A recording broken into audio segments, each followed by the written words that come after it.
नमस्कार दोस्तों और स्टैटिक ज्ञान प्रकाश में आप सभी का हार्दिक स्वागत है। चलिए शुरू करते हैं 1 जून के डायरेक्ट करंट अफेयर। पहला क्वेश्चन है, हिंदी पत्रकारिता दिवस हाल ही में कब मनाया गया? तो देखो फ्रेंड्स, इसका आंसर हो जाएगा 30 मई को। प्रतिवर्ष 30 मई को हिंदी पत्रकारिता दिवस के रूप में मनाया जाता है। और इसी के साथ आप ये भी याद रखिएगा कि हाल ही में 31 मई को वर्ल्ड नो टोबैको डे के रूप में मनाया गया, विश्व तंबाकू निषेध दिवस। और इसकी थीम बड़ी इंपॉर्टेंट है for all the exams. Theme है बच्चों को तंबाकू उद्योग के हस्तक्षेप से बचाना।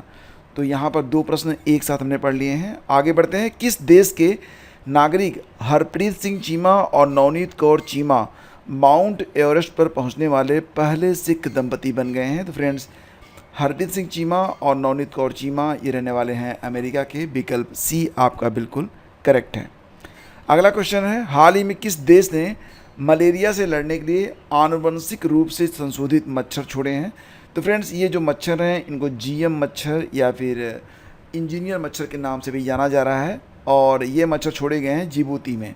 तो जिबूती में मच्छरों की संख्या लगातार बढ़ रही है, जिसकी वजह से वहाँ पर मलेरिया के जो केस हैं वो लगातार बढ़ रहे हैं। तो मच्छरों को ही मारने के लिए एक नई प्रजाति बनाकर छोड़ दिया गया है। तो देखो फ्रेंड्स, एक्चुअली में यहाँ पर हो क्या रहा है कि इस प्रकार के जीएम मच्छरों को छोड़ना जिबूती फ्रेंडली मच्छर कार्यक्रम का एक हिस्सा है, जिसे मलेरिया के संक्रमण को फैलाने वाली एनोफिलीज स्टिफिस मच्छर के प्रसार को रोकने के लिए किया गया है। और ऑक्सीटेक नामक जैव प्रौद्योगिकी कंपनी ने अन्य मच्छरों का उपयोग करके मलेरिया फैलाने वाले मच्छरों से लड़ने के लिए एक नए प्रकार के मच्छर की प्रजाति को विकसित किया है। और ये विधि अब काफ़ी आम होने वाली है। आगे बढ़ते हैं। अगला क्वेश्चन है फ्रेंड्स कि इंडियन एयरफोर्स की टुकड़ी अभ्यास रेड फ्लैग, क्या नाम है, रेड फ्लैग 24 में भाग लेने के लिए कहाँ पर पहुंची फ्रेंड्स? तो ये रेड फ्लैग 24 नामक युद्धाभ्यास किया जाएगा अमेरिका के अलास्का में, यानी कि विकल्प ए आपका यहाँ पर बिल्कुल करेक्ट है। तो दुनिया के सबसे बड़े हवाई क्षेत्र में होने जा रहे अमेरिकी बहुराष्ट्रीय अभ्यास जिसका नाम है रेड फ्लैग 24 में भाग लेने के लिए भारतीय वायुसेना के राफेल लड़ाकू विमान और वायुचालक दल अलास्का पहुंच गए हैं। रेड फ्लैग अभ्यास अमेरिकी प्रशांत वायुसेना द्वारा आयोजित किया जाता है, जो संयुक्त प्रशांत अलास्का रेंज में आयोजित किया जाएगा। 1975 से अमेरिका अपने मित्र देशों के साथ यह अभ्यास करता आ रहा है। इस साल अमेरिका और भारत समेत कुल 4 देशों की वायुसेनाएं इस अभ्यास में हिस्सा ले रही हैं। तो कुल कितने देश होंगे? 4 देश। भारतीय वायुसेना ने पहली बार साल 2008 में इस अभ्यास में पार्टिसिपेट किया था।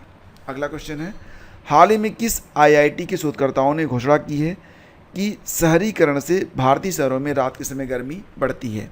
तो फ्रेंड्स, ये शोध किया गया है आईआईटी भुवनेश्वर के द्वारा। कहा यह जा रहा है कि जो सड़कें होती हैं और कंक्रीट से बनी जो भी इमारतें हैं वो दिन में गर्मी का अवशोषण करती हैं, रात में गर्मी को रिलीज करती हैं, जिसकी वजह से गांव की अपेक्षा जो शहरों का तापमान है वो लगातार बढ़ता जा रहा है। कौन सा देश तालिबान को आतंकवादी सूची से हटाने जा रहा है? तो उत्तर हो जाएगा ऑप्शन ए। कहीं ना कहीं आप इसे इस प्रकार से भी देख सकते हैं कि तालिबान यानी कि अफ़गानिस्तान में जो कुछ हुआ उसके मूल रूप में अमेरिका था। अमेरिका ने ही वहाँ पर तालिबान को उखाड़ फेंकने के लिए लगभग 10 सालों तक वहाँ पर अपना संघर्ष किया। और अब क्योंकि अमेरिका तालिबान से जा चुका है, अफ़गानिस्तान से जा चुका है, तो तालिबान को पूरी दुनिया में एक आतंकवादी देश के रूप में मान्यता दी जा रही है। तो रूस अगेंस्ट ही रहेगा, इसलिए उसने यह कदम उठाया है। हाल ही में किस देश ने अपनी पहली अंतरिक्ष एजेंसी शुरू की है? तो साउथ कोरिया ने, यानी कि इस क्वेश्चन का ऑप्शन बी बिल्कुल करेक्ट है। और इस अंतरिक्ष एजेंसी का नाम होगा कोरिया एरोस्पेस एडमिनिस्ट्रेशन, यानी कि KASA कासा। तो दक्षिण कोरिया 2045 में मंगल ग्रह पर उतरने की योजना पर काम कर रहा है। अगला क्वेश्चन है, हाल ही में जारी टाइम मैगजीन की टॉप 100 कंपनियों की लिस्ट में कितनी भारतीय कंपनियों को शामिल किया गया है? तो टाइम मैगजीन ने दुनिया की जो टॉप 100 कंपनियों की लिस्ट तैयार की है, तो उसमें भारत की 3 कंपनियां शामिल हैं। तो आपको बता दें ये 3 कंपनियां हैं रिलायंस, टाटा और सीरम इंस्टीट्यूट ऑफ इंडिया। तो टाइम ने 5 कैटेगरी में इन कंपनियों को बांटा है, लीडर्स, डिसरप्टर्स, इनोवेटर्स, टाइटन्स और पायनियर्स। तो यहाँ पर फ्रेंड्स रिलायंस और टाटा को टाइटन्स कैटेगरी में रखा गया है, जबकि सीरम इंस्टीट्यूट ऑफ इंडिया को पायनियर कैटेगरी में रखा गया है।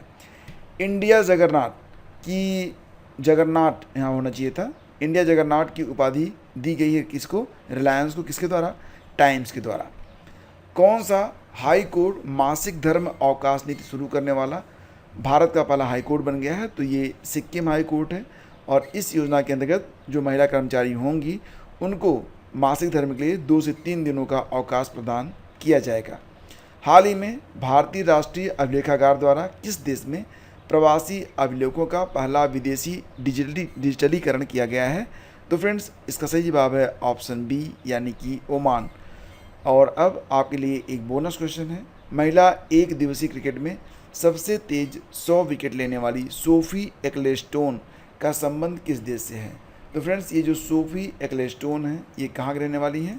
इंग्लैंड की। विकल्प बी आपका यहाँ पर बिल्कुल करेक्ट है। और फ्रेंड्स अब आपको बता दें कि मई माह का संपूर्ण करंट अफेयर ई मैगजीन का लिंक वीडियो के डिस्क्रिप्शन और कमेंट बॉक्स में है। पहले 100 लोगों को यहाँ पर विशेष छूट पर यह मैगजीन दी जा रही है, आप भी इसका लाभ उठा सकते हैं। और साथ ही साथ हमारा जो टेलीग्राम चैनल और व्हाट्सएप चैनल है उसको जरूर ज्वाइन कर लीजिएगा, क्योंकि यहाँ पर हम आपके लिए बहुत सारी क्विज PDF और इम्पोर्टेंट न्यूज़ शेयर करते रहते हैं। धन्यवाद।